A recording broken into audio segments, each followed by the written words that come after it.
ça le Parlement français, ce lieu où la vie politique s'anime entre deux siestes législatives et où la dernière attraction semble être le suicide assisté.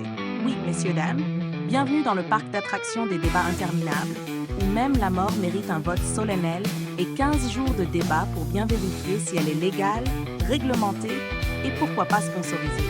Un nouveau tour de piste, avec des clowns aux commandes. Yaël Braun-Pivet, présidente de l'Assemblée nationale, décide de relancer ce projet Aide active à mourir. Notez l'élégance. On ne dit plus euthanasie ni suicide assisté. On préfère des termes qui sentent bon le service client. Fin de vie accompagnée. Comme si c'était un abonnement premium pour passer l'arme à gauche en douceur. Pendant ce temps, Michel Barnier, notre Premier ministre aux allures de prof de philo contrarié, chipote sur certains amendements contestables. Ah oui, imaginez. Mourir, d'accord.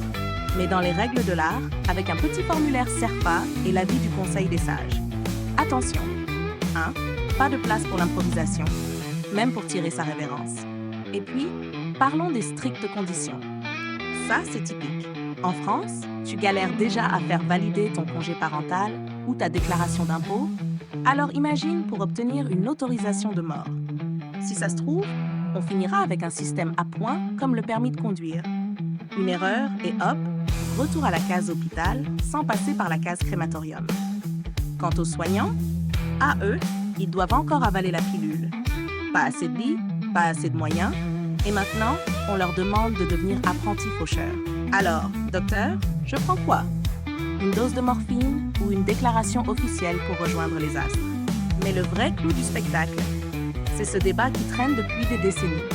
Entre 2 dissolutions et 3 grèves, on arrive à peine à faire avancer ce dossier. Et pourtant, chez nos voisins belges et suisses, ils ont tranché depuis longtemps. Chez nous, on discute encore pour savoir si mourir est un droit ou un privilège. En France, même la mort est engluée dans la paperasse administrative. Finalement, ce débat sur la fin de vie, c'est un peu comme un sketch de Groland.